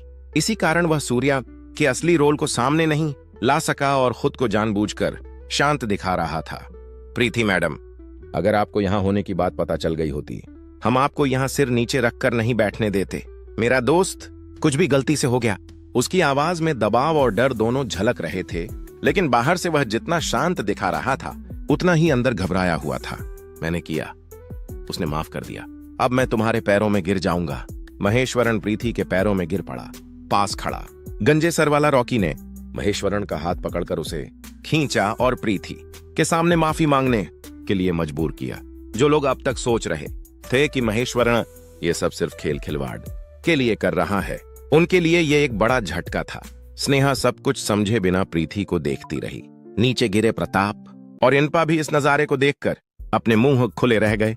अगर मुझे पहले पता होता कि प्रीति इतनी बड़ी और ताकतवर है तो मैं कभी इस व्यर्थ की हिम्मत नहीं करता, प्रताप ने सोचते हुए खुद से कहा। प्रीति मैडम, आपके दोस्तों को मारा ही नहीं बल्कि हमने इस केबिन को भी तोड़ दिया। इसके लिए हम मुआवजा देंगे। अगर और कुछ करना है तो बताइए, हम वह भी कर देंगे। महेश्वरण अपने आदमियों के साथ वहां से तेजी से चला गया। प्रीति को थोड़ी देर तक समझ नहीं आया कि वहां वास्तव में क्या हुआ। वह भ्रमित होकर उनकी चली गई दिशा को देखती रही। स्नेहा के चेहरे पर भी वही उलझन और आश्चर्य साफ झलक रहा था। जब तक वे लोग वहां से चले गए, स्नेहा इंतजार करती रही और कहती रही, प्रीति, महेश्वरण ऐसा क्यों कर रहा है? तुम्हारा और उनका क्या लेना देना है? यहाँ असल में क्या हो रहा है? स्नेहा तब भी इस उलझन में थी कि जब वह वहां मौजूद थी, महेश्वरण ने कई बार प्रीति के प्रति ऐसा व्यवहार क्यों किया? महेश्वरण का प्रेम जताने का तरीका हमेशा परेशान करने वाला रहा है। यह स्नेहा को अच्छी तरह पता था, लेकिन उस समय वह देखा कि जिस तरह कुछ दिनों पहले महेश्वरण प्रीति के साथ गलत तरीके से पेश आने की कोशिश कर रहा था और फिर पुलिस ने सही समय पर आकर उसे बचाया था, वही महेश्वरण अब पूरी तरह अलग तरीके से व्यवहार कर रहा है। अरे यार, यहाँ आखिर क्या हो रहा है? मुझे कुछ समझ ही नहीं आ रहा। प्रीति ने वही सवाल पूछते हुए स्नेहा की ओर देखा। कुछ दिनों पहले महेश्वरण ने उसके साथ जो गलत व्यवहार करने की कोशिश की थी और जिस समय पुलिस आई और उसे बचाया, वह कहानी प्रीति ने स्नेहा को सुनाई। जब सूर्या ने यह कहानी बताई थी, उस समय प्रीति को कोई शक नहीं हुआ, लेकिन अब जब प्रीति खुद यह बात स्नेहा को बता रही थी, उसके मन में कई तरह के सवाल और शक उठने लगे थे। पुलिस आकर प्रीति को बचा चुकी थी, तो फिर महेश्वरण को प्रीति को देखकर डरने की क्या जरूरत थी? जब मैंने कहा कि मैं अब पुलिस को बुलाने वाली हूं, तब भी उसने इसे बड़ी बात नहीं बनाया। इस पर स्नेहा को थोड़ा शक हुआ कि इसमें कुछ तो गड़बड़ है, लेकिन वहां कुछ नहीं हो रहा था और सूर्या हाथ पीछे करके शांत खड़ा था। यह स्नेहा ने ध्यान से देखा। इसमें तुम्हारा क्या लेना देना है? क्या तुम्हें पहले से इसका पता था? स्नेहा ने शक के साथ सूर्या की ओर देखा। भीतर ही अंदर स्नेहा को लग रहा था कि शायद इस मामले में सूर्या का भी कोई संबंध है। क्या कोई मजाक कर रहा है? मुझे कैसे पता होगा? मैं तो सिर्फ एक साधारण पीए हूं, और फिर घर के मां पिलाई दामाद का उससे क्या काम? सूर्या ने यह कहकर खुद को पूरी तरह सामान्य बताने की कोशिश की। सूर्या ने सिर झुकाकर मासूम सा चेहरा बनाते हुए कहा, सच में मैं नहीं जानता। सच में? स्नेहा ने जैसे कोई स्कूल टीचर अपने छात्र को डांट रही हो आवाज में सवाल किया। उसका चेहरा पूरी तरह शक से भरा हुआ था। सूर्या ने फिर उसी मासूमियत भरे अंदाज में कहा, मैं सच कह रहा हूं। अगर तुम्हें शक है तो चाहो तो सीधे उस रॉकी से जाकर पूछ लो। महेश्वरण कभी यह नहीं कहेगा कि वह सूर्या को जानता है, और अगर गलती से वह यह मान भी ले कि सूर्या को वह जानता है, तो उसे अपनी स्थिति की पूरी तरह समझती कि उसका क्या हाल होगा। महेश्वरण तब भी डरता कि सूर्या के सामने सिर झुकाना पड़े, और यही बात उसे अंदर से परेशान कर रही थी। असल सूर्या के बारे में केवल महेश्वरण को ही पता था। वहां मौजूद किसी और को इसकी कोई जानकारी नहीं थी। स्नेहा की तरह प्रीति के मन में भी सूर्या को लेकर थोड़ा सा शक उभर गया था, लेकिन उसी समय उसे यह भी महसूस हुआ कि संभवतः सूर्या को महेश्वरण के बारे में कोई जानकारी नहीं हो सकती। उस समय प्रीति ने सोचा, अगर उसे उस रॉकी के बारे में सच में पता होता तो क्यों 3 साल तक वह अनावश्यक झगड़े और बातें सहते हुए शांत बैठा रहता। लेकिन यह सब उसने सूर्या से नहीं पूछा। तभी उसे याद आया कि जब उस रॉकी को पीटा जा रहा था, सूर्या ने क्यों उसे रोक दिया था। सुनिश्चित रूप से सूर्या को कुछ पता है, इसलिए उसने महेश्वरण को ज्यादा चोट नहीं पहुंचाने दिया और उसे रोक रखा था। प्रीति को तभी एहसास हुआ कि सूर्या ने ऐसा इसलिए कहा था ताकि समस्या आने से पहले ही उसे रोका जा सके। उसी समय महेश्वरण अपनी गुंडों को साथ लेकर गाड़ी में जल्दी जल्दी चढ़ रहा था। तभी गंजे सर वाला रॉकी ने उसे रोकते हुए कहा, भाई, अब तक तुमने मुझे कभी डराया नहीं, लेकिन तुमने इस लड़की के लिए जो किया वो सच में कमाल है। ये लड़की तो कोई आम इंसान नहीं है। कौन है ये लड़की? गंजे सर वाला रॉकी, जो छोटों से बुरी तरह थक कर लड़खड़ा रहा था, महेश्वरण को हाथ पकड़कर गाड़ी में बैठते हुए यह सवाल कर रहा था। अब तक महेश्वरण किसी से डरता नहीं था और उसने कभी पीछे मुड़कर किसी को नहीं देखा। असली पैसे वाले हों या ताकतवर इंसान, महेश्वरन के सामने सभी लोग डरते थे, लेकिन रॉकी को यकीन ही नहीं हुआ कि महेश्वरन किसी आम लड़की को देखकर डर सकता है। महेश्वरन एक लंबी सांस लेकर वहीं कुछ पल के लिए रुक गया। फिर उसने कहा, मैं उस लड़की से डरता नहीं था, लेकिन उसके पीछे कोई और था। वह कोई आम इंसान नहीं था। महेश्वरन ने अपने हाथ उठाए और कहा, इस हाथ को काटने वाला वही था। उसने शांत रहते हुए और बिना कुछ और कहे सिर्फ अपने हाथ को देखा। भाई, क्या तुम कह रहे हो कि इस हाथ को काटने वाला वही था? गंजे सर वाला रॉकी सिर पर हाथ रखकर बैठ गया, चकित और हक्का बक्का। तब तक महेश्वरन ही तमिलनाडु में सबसे बड़ा राउडी माना जाता था। उसके सामने किसी में इतनी हिम्मत नहीं थी कि वह टक्कर ले सके। रॉकी सोचने लगा, अगर वही आदमी महेश्वरन के हाथ ही काट चुका है तो वह कत्ल करने में भी हिचकिचाएगा क्या? रॉकी ने माना कि अगर वे सीधे उस शख्स से भिड़ गए होते तो शायद उसकी जान ही चली गई होती, और शायद आखिरकार वही चालाकी काम आई जिसने हमें बचाया। अब आगे की बात, अगर तुमने उसे कहीं देखा तो सीधे नहीं भिड़ना, पहले उसे चुपके से देखो, कहीं उसकी नजरों में आकर फंसना मत। टकराने से पहले छिप जाना ही हमारे लिए सुरक्षित होगा। महेश्वरन ने रॉकी को सलाह दी। रॉकी ने यह सुनकर सिर हिलाकर माना, जैसे उसने सलाह अपने दिमाग में रख ली हो।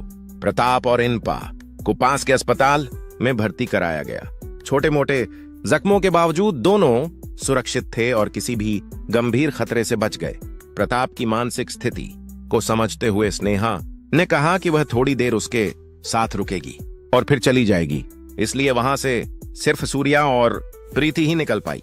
अब काफी देर हो गई है और बारिश भी होने वाली है, हमें जल्दी अपने घर पहुंचना होगा। माँ अकेली हैं। प्रीति ने जल्दी जल्दी कार में बैठकर सीट पर जगह बनाई।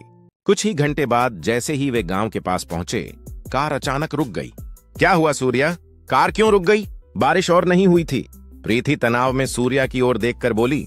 क्या हुआ सूर्या? सूर्या ने शांत स्वर में कहा, डोंट वरी, मैं देख रहा हूं, थोड़ी देर में सब सही हो जाएगा। यह कहते हुए सूर्या कार का बोनट खोलकर देखने लगा। कुछ ही समय बाद वह तेजी से कार में लौट आया और सीट पर बैठा। रात का समय था और तापमान -डिग्री में था।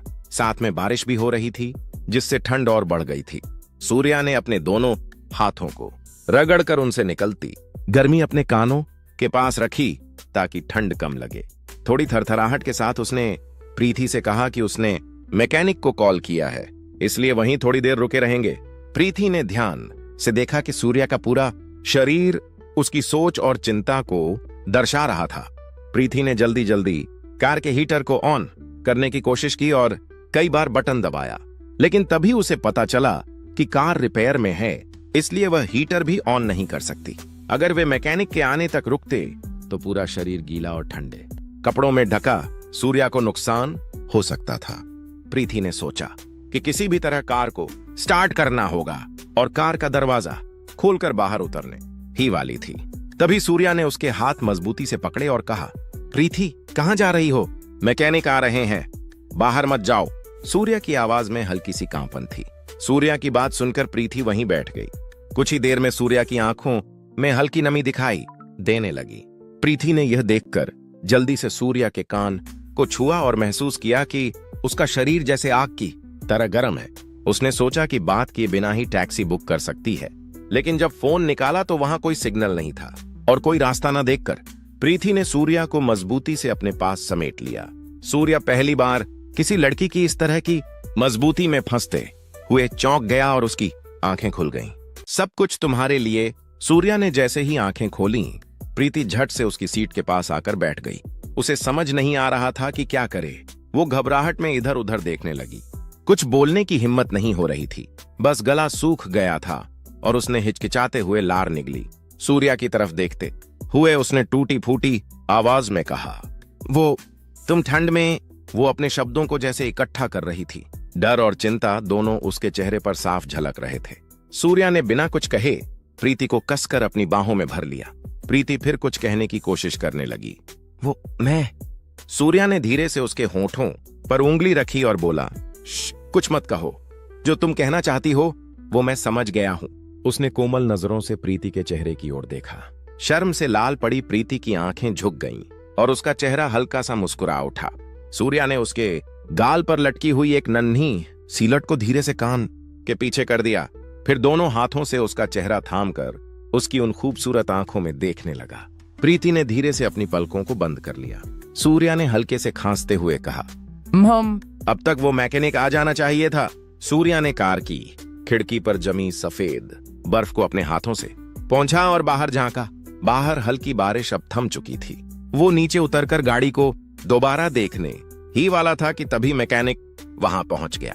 गाड़ी ठीक होने के बाद सूर्या और प्रीति घर के लिए निकल पड़े। रास्ते में सूर्या ने मन को सुकून देने वाला AR रहमान का एक प्यारा सा लव सॉन्ग बजा दिया।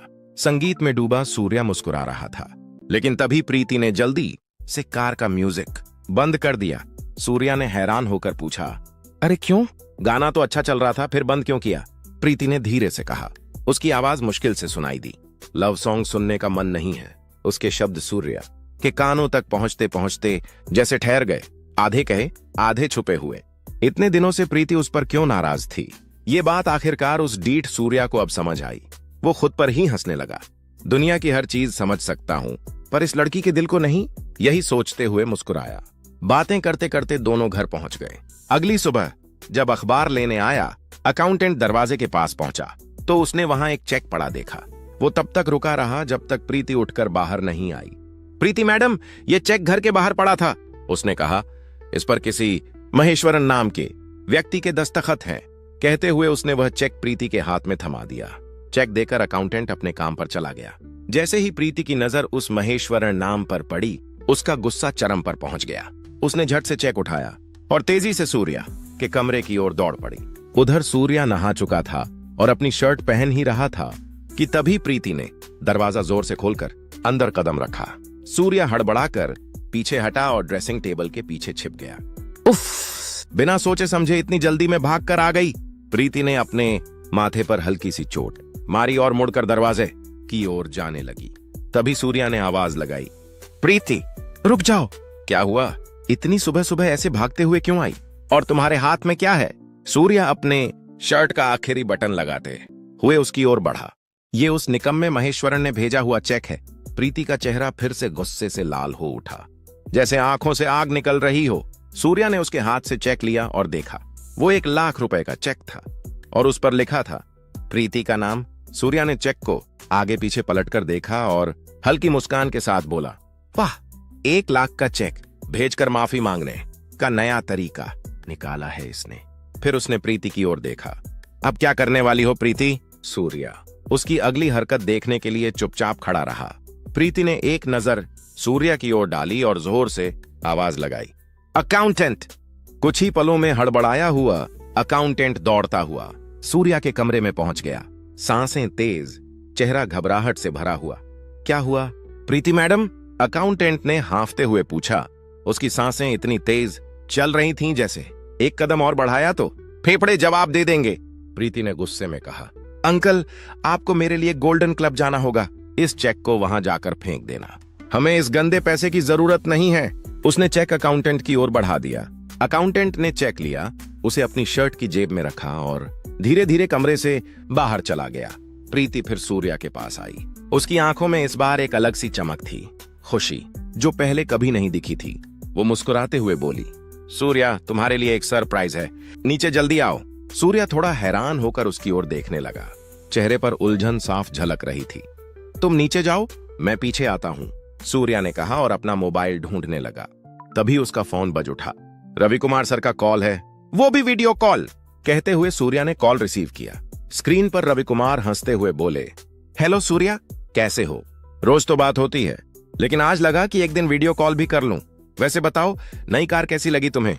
पसंद आई ना? सूर्या हैरान होकर उनकी बात सुनता रह गया। उसे कुछ समझ नहीं आया कि वो किस कार की बात कर रहे हैं। उसने उलझन में पूछा, सर कौन सी कार? तभी प्रीति कमरे में दाखिल हुई और रवि कुमार की आवाज सुनकर ठिठक गई।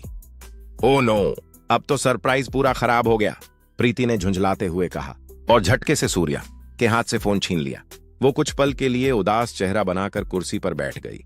रवि कुमार ने हंसते हुए कहा, अरे नहीं बेटा, तुम जो बताने वाली थी वही तो मैंने बता दिया। पापा ने कहा या तुमने? फर्क क्या है, आखिर सब एक ही परिवार है ना? प्रीति हल्का सा मुस्कुराई, लेकिन सूर्या अब भी कुछ समझ नहीं पा रहा था। वो सिर खुजाते हुए दोनों की बातचीत को बारी बारी से देखता रहा। आखिर उसने कहा, ठीक है, अब तो आपने अपने इमोशनल ड्रामा से मुझे पूरी तरह हरा दिया अंकल। तो बताइए, आप लोग कब यहाँ आने की प्लानिंग कर रहे हैं? प्रीति ने रवि कुमार को सहलाते हुए उससे बात की। जब वह बोलती थी तो वह 3 साल के बच्चे की तरह सुंदर लगती थी। माँ, पापा का अभी आना बहुत मुश्किल है क्योंकि दादाजी यहाँ हैं। मुझे यहाँ उनका सारा काम संभालना है। चिंता मत करो माँ, सूर्या तुम्हारा अच्छा ख्याल रखेगा। रवि कुमार ने देखा कि जैसे ही उन्होंने सूर्या का नाम लिया, प्रीति के चेहरे पर हंसी और शर्मिंदगी का मिश्रण था। रवि कुमार को यह देखकर राहत मिली कि प्रीति के चेहरे पर हमेशा की तरह नहीं, बल्कि जब उसने सूर्या का नाम लिया तो अपार खुशी थी। ठीक है, मैं नीचे इंतजार करूंगा, देर मत करो, अभी नीचे आ जाओ। ठीक है मैडम, प्रीति ने सूर्या को आदेश दिया और सूर्या ने प्रीति के बाएं हाथ से फोन ले लिया। सूर्या, मुझे तुमसे अकेले बात करनी है। प्रीति तो अभी चली गई और सच कहूं तो मैंने अब तक इतने दिन प्रीति को छोड़कर अकेले नहीं रहा। मुझे पता है कि वो अभी बहुत मुश्किल में है, लेकिन मेरी तरफ से वहां आने की स्थिति नहीं है। तुमने प्रीति का ध्यान अच्छा रखा, मैं जानता हूं तुमने उसे सही संभाला, फिर भी एक बार मेरी बात सुन लो। मैं यहाँ इसलिए साहस करके आया हूं कि मुझे पूरा भरोसा है कि तुम वहां सबको सुरक्षित रखोगे।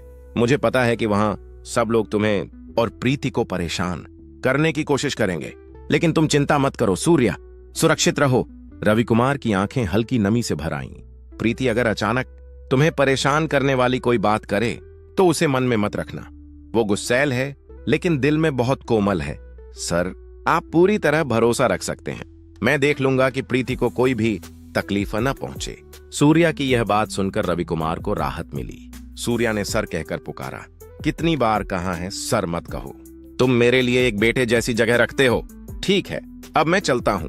प्रीति तुम्हारा इंतजार कर रही होगी नीचे, जाओ और अपना सरप्राइज देखो, बस यही मत कहना कि इसे नहीं देखना था। और फिर रवि कुमार ने कॉल कट कर दी। रवि कुमार की बात सुनकर सूर्या का दिमाग और ज्यादा उलझ गया। क्या सरप्राइज होगा? वो तेजी से बाहर की तरफ दौड़ा और वहां उसने देखा एक नई मारुति सुजुकी कार खड़ी थी। उसे देखकर सूर्या और भी हैरान और उलझन में रह गया। फिर प्रीति सूर्या के पास आई और बोली, कैसा लगा सूर्या? अब से ये तुम्हारी ही कार है, ये लो चाबी। प्रीति ने कार की चाबी सूर्या की तरफ बढ़ाई। सूर्या सोच में पड़ गया।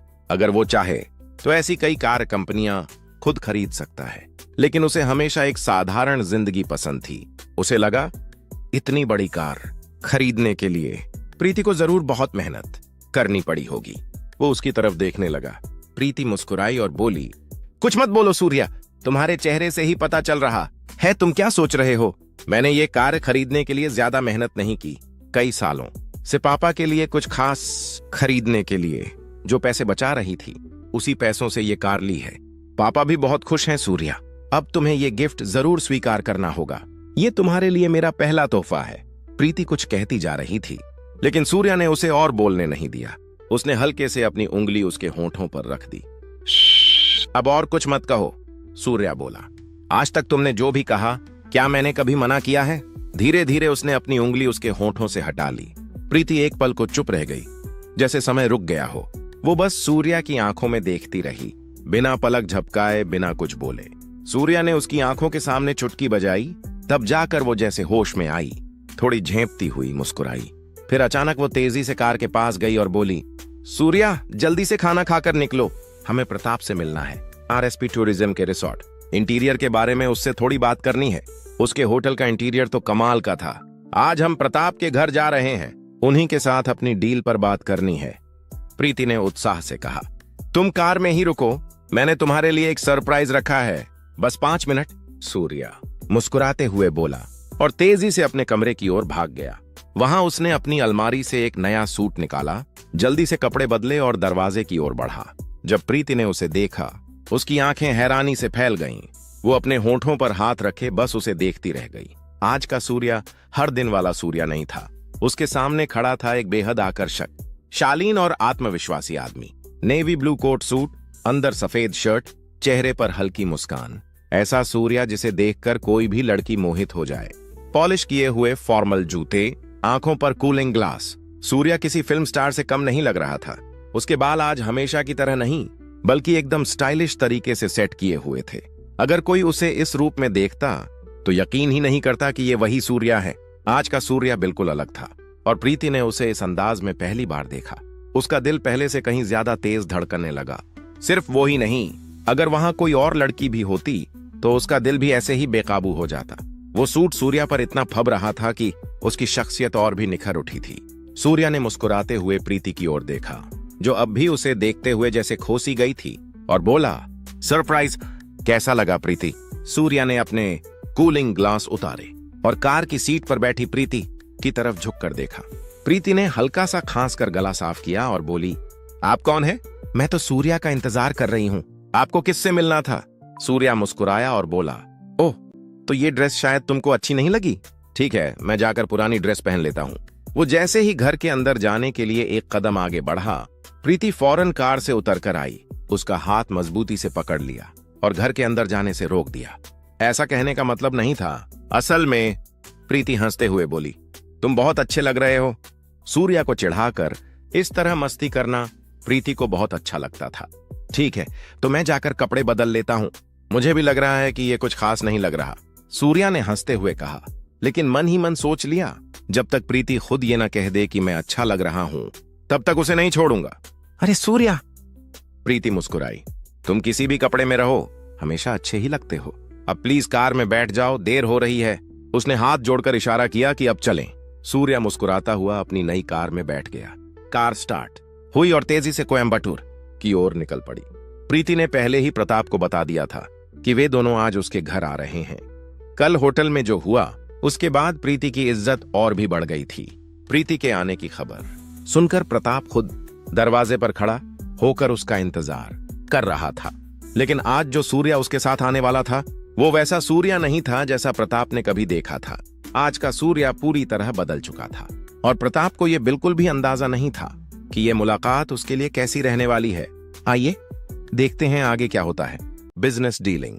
नया चमचमाता हुआ कार बिजली की रफ्तार से प्रताप के बंगले के सामने आकर रुका। प्रताप पहले से ही प्रतीक्षा कर रहा था, उसे पूरा यकीन था कि ये वही होगी, प्रीति। काले रंग की कार की ओर तेजी से बढ़ते हुए प्रताप ने आदर के साथ कार का दरवाजा खोला। सुनहरी और सफेद रंग के ड्रेस में प्रीति किसी अप्सरा जैसी लग रही थी, जैसे धरती पर उतर आई हो। जैसे ही प्रीति ने कार से पैर बाहर रखा, उसी पल दूसरी तरफ का दरवाजा खुला और वहां से सूर्या भी बाहर आया। प्रताप के चेहरे का भाव एक पल में बदल गया। आश्चर्य, हल्की नाराजगी और कई सवाल उसकी नजरों में तैरने लगे। स्टाइल में अपनी कूलिंग ग्लास लगाते हुए सूर्या कार से उतरा। फॉर्मल कोट सूट में खड़ा सूर्या इतना बदल चुका था कि प्रताप उसे पहचान ही नहीं पाया। उसे लगा शायद ये आदमी आरएसपी ग्रुप के किसी और रिप्रेजेंटेटिव के साथ आया होगा। प्रीति तो उनके प्रोजेक्ट के लिए ही आई है ना। प्रताप ने झट से अपने चेहरे पर मुस्कान लाकर आगे बढ़कर उस अनजान शख्स से हाथ मिलाया। वो सिर झुकाकर बोला, हाय मैं प्रताप। सूर्या ने विनम्रता से जवाब दिया। सूर्या। इतना सुनते ही प्रीति अपने होठों को दबाकर हंसी रोकने की कोशिश करने लगी। कल तक जो प्रताप सूर्या के कपड़ों को लेकर मजाक उड़ाता था, आज वही प्रताप उसी सूर्या के सामने आदर से झुका खड़ा था। प्रीति के चेहरे पर हल्की सी शरारती मुस्कान थी, जैसे उसे इस पल का इंतजार था। जब तक लोग किसी की पहचान उसके कपड़ों से करते रहेंगे, तब तक इस दुनिया में असली बदलाव कभी नहीं आ सकता। सूर्या के सामने किसी और को इतने विनम्र होकर बात करते देखना प्रीति को भीतर तक अच्छा लगा। अब तक उसके परिवार के लोग, यहाँ तक कि कंपनी में भी कई बार लोग सूर्या को वो इज्जत नहीं देते थे जो वो सच में डिजर्व करता था। लेकिन आज कोई अनजाना व्यक्ति जानते बूझते या अनजाने में सूर्या को पूरा सम्मान दे रहा था। ये देखकर प्रीति के चेहरे पर गौरव और सुकून दोनों झलक रहे थे। कुछ पल झुककर बात करने के बाद प्रताप ने धीरे धीरे सिर उठाया और सूर्या की ओर देखा। तभी सूर्या ने स्टाइल से अपनी कूलिंग ग्लास उतारी, उसे अपनी शर्ट की पॉकेट में रखा और हल्के से मुस्कुराया। Hello mister Pratap, I am Surya, I am also very glad to meet you. कहते हुए उसने आत्मविश्वास से अपना हाथ आगे बढ़ाया। प्रताप कुछ पल के लिए बिल्कुल स्तब्ध रह गया, मानो उसने कभी सोचा ही न था कि वो जिस शख्स को कल तक मजाक समझता था, वो आज उसके सामने एक बिजनेस आइकॉन की तरह खड़ा होगा। प्रताप के मुंह से अनायास निकला, ये वही सूर्या है जो कल। वो हैरान रह गया। कल जिस सूर्या को उसने हल्के में लिया था, आज वही आदमी उसके सामने इतने कॉन्फिडेंस एंड क्लास में खड़ा था कि प्रताप के पास कहने के लिए शब्द ही नहीं बचे। कल तक वो सोचता था प्रीति तो बहुत सुंदर और समझदार है, उसे इस सूर्या से दूर करके किसी तरह अपने पास लाना ही होगा। लेकिन कल की रात महेश्वरण के सामने प्रीति के व्यवहार ने प्रताप को पूरी तरह झकझोर दिया। अब उसे साफ समझ आ गया था प्रीति कोई आम लड़की नहीं है। और जब उसने कल अपनी आंखों से देखा था कि प्रीति सूर्या के लिए कितनी नाराज और रक्षक बन गई थी, तो उसके मन में एक बात पक्की हो गई, सूर्या से दुश्मनी लेना मतलब प्रीति से दुश्मनी लेना। इसलिए आज प्रताप ने तय कर लिया था वो कुछ नहीं बोलेगा, कोई गलती नहीं करेगा, बस चुपचाप मुस्कुराकर हालात को संभालेगा। आज प्रताप में कल की तुलना में कुछ बदलाव साफ दिखाई दे रहा था। वो पहले जैसा रूखा नहीं बल्कि कहीं ज्यादा नम्र और स्वागतपूर्ण लग रहा था। उसने मुस्कुराते हुए प्रीति और सूर्या दोनों को अंदर आने का इशारा किया। मुख्य द्वार से लेकर अंदर तक एक सुंदर पोर्टिको पथ बना हुआ था, जहां हर तरफ सलीके से सजावट की गई थी। जैसे जैसे वे अंदर बढ़े, घर की इंटीरियर डिजाइनिंग उनकी नजरों को खींचती चली गई। सजावट, लाइटिंग और हर चीज इतनी भव्य थी कि ऐसा लग रहा था मानो वे किसी राजमहल में प्रवेश कर रहे हों। प्रताप ने गर्व से मुस्कुराते हुए कहा, आपने मेरी स्टार्टअप कंपनी के साथ डील की है। ये मेरे लिए बहुत गर्व की बात है। मेरे होटल्स और इस घर दोनों का इंटीरियर डिजाइन यही टीम करती है। इतना कहकर उसने पास बैठे व्यक्ति की ओर इशारा किया। ये हैं मुथु, मेरे सारे हेरिटेज होटल्स के इंटीरियर डिजाइनर। सूर्या ने हल्की सी मुस्कान के साथ सिर हिलाया, जबकि प्रीति ने चारों ओर की साज सज्जा को ध्यान से देखते हुए मन ही मन सोचा, ये डील जितनी प्रोफेशनल दिखती है उतनी ही दिलचस्प भी होगी। प्रताप को भले ही इंटीरियर डेकोरेशन के बारे में ज्यादा जानकारी नहीं थी, लेकिन उसे ये अच्छी तरह पता था कि उससे बिजनेस कैसे किया जाए। वो समझ गया था कि अगर किसी तरह आरएसपी ग्रुप के टूरिज्म प्रोजेक्ट में जगह मिल जाए तो उसके बिजनेस को एक नई पहचान मिल सकती है। इसी सोच के साथ वो कल रात से ही प्रीति को बार बार कॉल कर रहा था। दूसरी ओर प्रीति को भी प्रताप की कंपनी के परंपराई इंटीरियर्स का काम पसंद आया था, इसलिए आज वो खुद ही उनसे मिलने आ गई थी ताकि प्रोजेक्ट के बारे में विस्तार से बात की जा सके। प्रताप ने गर्व से एक बड़ी फाइल मेज पर रखी और बोला, प्रीति मैडम, ये सब हमारे इंटीरियर कैटलॉग्स हैं। यहाँ हमारे पुराने बड़े बड़े बिल्डिंग प्रोजेक्ट्स की सैंपल डिजाइन्स हैं। आप पहले इन्हें देख लीजिए। अगर आपको इसी स्टाइल में कुछ करवाना हो तो हमारी टीम पूरी तरह रेडी है, या फिर अगर आपके पास अपना आइडिया है तो वो भी बताइए। पहले ये सैंपल्स देखकर बताइए क्या पसंद आता है, फिर हम उसी के हिसाब से कोटेशन तैयार कर देंगे। प्रीति ने फाइल खोली, हर डिजाइन को ध्यान से देखने लगी और सूर्या बस खामोश होकर उसकी प्रतिक्रिया पढ़ रहा था। प्रताप ने मुस्कुराते हुए बेहद विनम्रता से कैटलॉग प्रीति के सामने रखी, लेकिन सूर्या ने उसकी आंखों में झांकते ही महसूस किया इस विनम्रता के पीछे कुछ और चल रहा है। प्रीति ने कैटलॉग खोला और हर डिजाइन को गौर से देखने लगी। हर पन्ना मानो कला और वैभव का मिश्रण था। कुछ देर बाद उसने हल्की मुस्कान के साथ कहा, वाह, सब कुछ बहुत अच्छा है। मुझे तो ये डील फाइनल लग रही है। बस एक बात, रेट थोड़ा ज्यादा लग रहा है, क्या उसमें थोड़ा एडजस्टमेंट हो सकता है? इतना सुनते ही पास बैठा मुथु कुछ बोलने ही वाला था, लेकिन प्रताप ने तुरंत बीच में रोकते हुए कहा, देखिए मैडम, ये कोई छोटा प्रोजेक्ट नहीं है। इतने बड़े काम में अगर हम रेट कम करेंगे तो क्वालिटी पर असर पड़ेगा। प्रीति ने कुछ पल चुप रहकर सोचा, फिर सिर हिलाते हुए बोली, हाँ बात तो सही है। वैसे एग्रीमेंट तैयार है ना? प्रताप ने मुस्कुराते हुए फौरन जवाब दिया, यस मैडम, सब कुछ रेडी है, बस आपकी सिग्नेचर का इंतजार था। सूर्या एक तरफ खामोश खड़ा था। उसकी नजरों में एक गहरी सतर्कता थी, मानो उसे इस डील के पीछे छिपी कोई चाल महसूस हो रही हो। प्रीति अपने हैंडबैग से पेन ढूंढ रही थी ताकि दस्तावेज पर साइन कर सके। प्रताप ने उस पल मुथु की ओर देखा। चेहरे पर मुस्कान थी, लेकिन उस मुस्कान में जहर की झलक साफ दिखाई दे रही थी। प्रीति ने दस्तावेज हाथ में लेते हुए कहा, कहां साइन करना है मिस्टर प्रताप? वो बिल्कुल निश्चिंत थी, जबकि सामने बैठे सूर्या की आंखों में चिंता की परछाई थी। सूर्या को प्रताप पर पहले से ही भरोसा नहीं था। उसे लग रहा था कुछ तो गड़बड़ है और ये डील इतनी सीधी नहीं हो सकती।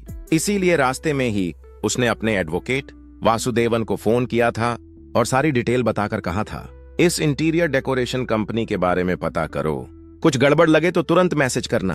अब जब प्रीति दस्तावेज पर साइन करने ही वाली थी, सूर्या का फोन हल्का सा वाइब्रेट हुआ। स्क्रीन पर मैसेज चमक रहा था, सूर्या सावधान रहो, इस कंपनी के पेपर्स फेक हैं। सूर्या ने फौरन नजर उठाई।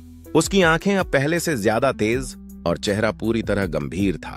प्रीति ने पेन हाथ में लिया ही था कि सूर्या ने अपना फोन देखा। स्क्रीन पर एडवोकेट वासुदेवन का मैसेज चमक रहा था। प्रीति को साइन मत करने देना। सूर्या तुरंत बोला। प्रीति जरा 1 मिनट, साइन मत करो।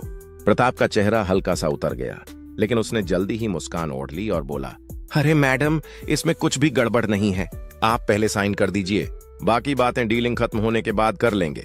सूर्या ने उसकी आंखों में देखते हुए कहा, डीलिंग होने के बाद बात करेंगे? अगर डील असली हो तो ही ना। उसके लहजे में कुछ ऐसा था कि प्रीति पल भर के लिए चौंक गई। प्रताप के माथे पर हल्की पसीने की परत दिखी। उसे समझ आ गया था कि सूर्या को कुछ पता चल गया है। सूर्या ने शांत लेकिन सख्त आवाज में कहा, 1 मिनट, वो डॉक्यूमेंट्स मुझे दिखाना जरा। प्रीति उलझन में पड़ गई। वो समझ नहीं पा रही थी कि सूर्या इतनी अचानक रोक क्यों रहा है। क्या हुआ सूर्या, सब ठीक तो है ना? कोई प्रॉब्लम है क्या? सूर्या ने बिना कुछ कहे धीरे से फाइल अपने हाथ में ले ली और उसकी नजरों का भार अब सीधा प्रताप पर था। प्रीति ने थोड़ा झिझकते हुए कहा, ठीक है सूर्या, और दस्तावेज उसके हाथों में थमा दिए। सूर्या ने शांत लहजे में कहा, कुछ नहीं प्रीति, बस एक छोटी सी वेरिफिकेशन है। प्रताप जी, मैंने आपके फोन पर एक मैसेज भेजा है, जरा चेक कीजिए। इतना कहते ही सूर्या की नजर सीधी प्रताप पर टिक गई। वो नजर इतनी गहरी थी कि प्रताप के हाथ कांपने लगे। घबराते हुए उसने अपना मोबाइल निकाला, मैसेज देखा और चेहरा तुरंत फीका पड़ गया। मुझे लगता है इसमें कोई छोटी सी गलती हो गई है। अगर आप चाहें तो मैं ये डॉक्यूमेंट्स दोबारा रिवाइज करके दे देता हूं। कहते कहते प्रताप ने जल्दी से दस्तावेज सूर्या के हाथों से खींचने की कोशिश की, लेकिन उसी पल सूर्या ने उसका हाथ कसकर पकड़ लिया। उसकी आवाज अब धीमी लेकिन बेहद दृढ़ थी। प्रताप, अगर दोस्ती के नाम पर मदद करनी थी तो सिर्फ मदद करते, धोखा देने की जरूरत नहीं थी। पैसे कमाने के लिए और भी बहुत रास्ते हैं। कमरे में कुछ पल के लिए सन्नाटा छा गया। प्रीति की आंखों में अविश्वास था और प्रताप के चेहरे पर शर्म और डर दोनों। सूर्या ने प्रताप की ओर गंभीर नजर डालते हुए कहा, दोस्ती के नाम पर चोरी मत करने की कोशिश कीजिए। कल सही दस्तावेज प्रीति की टेबल पर होना चाहिए। फिर उसने शांति से जोड़ा, अभी सोचो तो ये डीलिंग छोड़कर भी चले जा सकते हैं, लेकिन मैं प्रीति के लिए ही थोड़ा धैर्य रख रहा हूं। इतना कहकर सूर्या ने प्रताप को चेतावनी दी और प्रीति को लेकर वहां से निकल गया। कार में बैठते ही प्रीति ने उत्सुकता से पूछा, सूर्या, मुझे विश्वास ही नहीं हुआ कि तुमने ऐसा कैसे पकड़ लिया। मैं सोच भी नहीं सकती थी कि प्रताप ऐसा करेगा। सूर्या ने हल्की मुस्कान के साथ कहा, किसी ने बताया था, लेकिन कुछ भी बड़ा नहीं था, बस थोड़ा ध्यान रखना था। थोड़ी देर खामोशी के बाद सूर्या ने हल्का सा मूड बदलते हुए कहा, बहुत भूख लगी है, चलो कहीं चलते हैं और कुछ खाते हैं। प्रीति भी राहत की सांस लेते हुए मुस्कुराई और दोनों कार की ओर बढ़ गए, जहां अब सिर्फ एक साथ का लंच और थोड़ी मस्ती बाकी थी। सूर्या ने मुस्कुराते हुए कहा, यहाँ पास एक दुकान है, वहां का समोसा सुपर होगा, चलो वहीं चलते हैं। मुझे यकीन है तुम्हें उसका स्वाद बहुत पसंद आएगा। इतना कहते ही उसने गाड़ी उस छोटे और जान पहचान वाले रास्ते से तेजी से मोड़ा, जहां प्रीति को अंदाजा भी नहीं था। लेकिन उसी समय अचानक गाड़ी के सामने 50 साल की एक महिला दौड़ती हुई आई और गाड़ी के नीचे गिर गई। महिला दर्द से चिल्लाई, अयो, कोई मुझे बचाओ। ये ड्राइवर मुझ पर चढ़ा दिया। गाड़ी और महिला के बीच से गुजरना मुश्किल था और प्रीति के चेहरे पर डर और हैरानी झलक रही थी। सूर्या ने तुरंत ब्रेक मारा और ध्यानपूर्वक गाड़ी रोकी। वो सोच रहा था, ऐसे लोग देखकर सच में गुस्सा आता है। कभी कभी इंसानों की लापरवाही असली खतरा बन जाती है। प्रीति भी घबराई हुई थी, लेकिन सूर्या की सच्ची फुर्ती और सावधानी देखकर राहत की सांस ली। सूर्या ने तेजी से एक्सेलरेटर दबाया और गाड़ी को 1 इंच की दूरी पर रुकवाया। प्रीति घबराई हुई बोली, सूर्या, तुमने क्या किया? मैं सच में डर गई कि तुम उस महिला पर गाड़ी चढ़ा दोगे।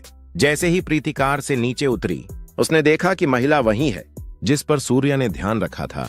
सुंदरी आंटी। सुंदरी वनीता के भाई की पूर्व पत्नी थी। उनका व्यवहार और निर्णय अक्सर विवादित रहते थे, जिसके कारण वनीता के भाई ने उनसे तलाक ले लिया था। प्रीति ने हैरानी और हल्की घबराहट के साथ कहा, सच में सूर्या, ये वही महिला है? मुझे यकीन ही नहीं हो रहा। सूर्या ने गंभीर होकर सिर हिलाया, हाँ वही है, और इसी वजह से मैंने सावधानी बरती। कभी कभी इंसान अपनी गलती से ही दूसरों के लिए खतरा बन जाते हैं। प्रीति अब समझ गई थी कि सूर्या ने सिर्फ सावधानी नहीं दिखाई, बल्कि एक सच्चा इंसान होने का उदाहरण भी दिखाया। सुंदरी का स्वभाव हमेशा धोखेबाज और स्वार्थी रहा था। वो दूसरों को बहलाकर उनसे पैसे लेती और कभी कभी सीधे चुराती भी। इस वजह से वनीता के भाई और सुंदरी के बीच कई झगड़े और विवाद हो चुके थे। वनीता के भाई ने कई परेशानियां झेलकर आखिरकार सुंदरी से तलाक ले लिया था कुछ साल पहले, लेकिन तलाक के बावजूद सुंदरी ने कभी खुद को सुधारा नहीं।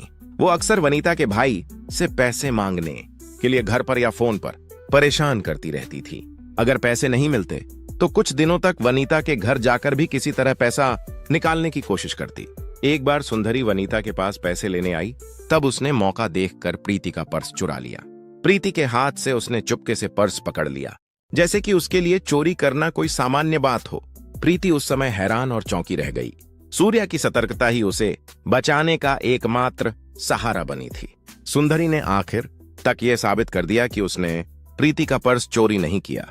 लेकिन इस घटना के बाद प्रीति और सूर्या दोनों का सुंदरी के प्रति भरोसा बिल्कुल खत्म हो गया। जैसे ही प्रीति कार से बाहर उतरी, उसने हैरानी भरी आवाज में पूछा, सुंदरी आंटी आप ही थीं? सुंदरी भी उसी तरह चुप और स्तब्ध रह गई जैसे प्रीति पहले कार से उतरते हुए देखी थी, और देखा कि सूर्या ड्राइवर सीट पर बैठा है और प्रीति नई कार में आई है। सुंदरी ने अपने मन में फुसफुसाया, हे भगवान, ये कार देखकर और दोनों को देखकर अगर ये गरीब मेरी सांस पर हमला करने वाले होते तो शायद मैं बच ही नहीं पाती।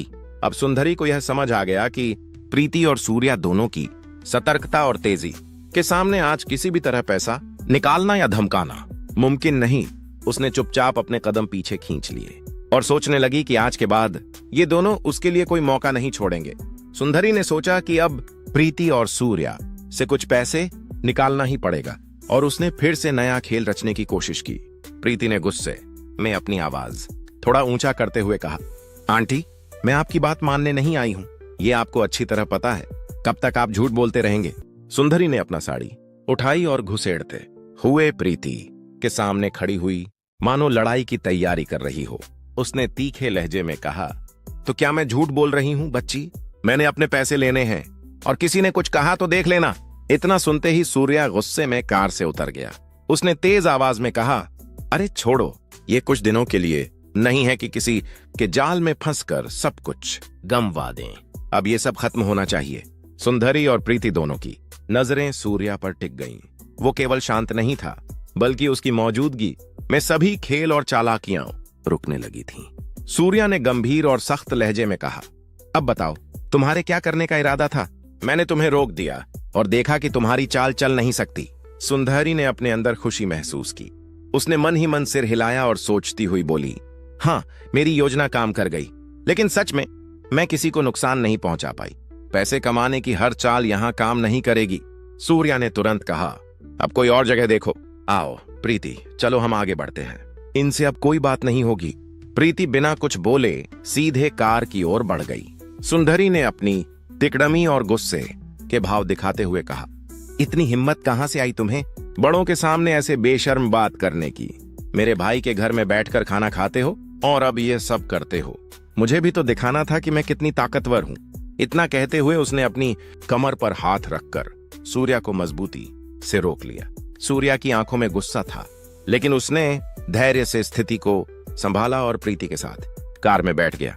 प्रीति ने तेजी से कार की ओर बढ़ते हुए कहा, आंटी, मैं कुछ भी नहीं बोलने वाली, बस चुपचाप रास्ता छोड़ दें। मैं जानती हूं आप कौन हैं, बस अब मुझे रास्ता दीजिए। लेकिन सुंदरी ने प्रीति को कार में बैठने नहीं दिया। वो दरवाजे के सामने तेजी से खड़ी हो गई। तभी दोनों के बीच हल्की धक्का मुक्की हो गई। सूर्या ने तुरंत बीच में आकर सुंदरी को धक्का दिया, जिससे वह नीचे गिर गई। सुंदरी दर्द और चिल्लाहट के साथ बोली, अरे भगवान, क्या सुन रहा है कोई? ये दोनों लोग बारी बारी से मुझे मार रहे हैं। मैं बुजुर्ग महिला हूं और ये दोनों मुझे मार रहे हैं। उसकी आवाज सुनकर मनोहरन तुरंत दौड़ते हुए आया। उसने घबराते हुए पूछा, मां क्या हुआ? किसने आपको मारा? आप क्यों रो रही हैं? प्रीति और सूर्या दोनों की आंखों में चिंता थी और सुंदरी की शिकायत सुनकर माहौल अचानक तनावपूर्ण और गंभीर हो गया। सूर्या ने तुरंत सुंदरी को उठाया और पास की चट्टान पर बैठा दिया ताकि उसे चोट न लगे। मनोहरन, जो सुंदरी और वनीता के भाई का इकलौता बेटा था, पढ़ाई में बिल्कुल रुचि नहीं लेता और आधे अधूरे पढ़ाई छोड़ चुका था। बचपन से ही रौद्र और बदमाशी में माहिर आज वही मनोहरन इस इलाके में एक छोटे तानाशाह की तरह घूम रहा था। सुंदरी के साथ मिलकर वो अक्सर दूसरों से पैसे लेने और चोरी जैसी हरकतों में शामिल रहता था। आज भी मनोहरन की आंखों में गुस्सा था। उसने जोर से कहा, इतनी हिम्मत कहां से आई तुम्हें मेरी मां पर हाथ उठाने की? इतना कहते हुए उसने अपने हाथ में रखा लौ की रॉड सीधे सूर्या की ओर बढ़ा दिया। सूर्या ने तेजी से प्रतिक्रिया दी और उसे पकड़कर रोकते हुए कहा, इतनी मूर्खता फिर कभी मत करना। सूर्य की शक्ति और ताकत देखकर मनोहरन कुछ पल के लिए स्तब्ध रह गया। उसकी बदमाशी और रौद्रता पर आज सख्त लगाम लग चुकी थी।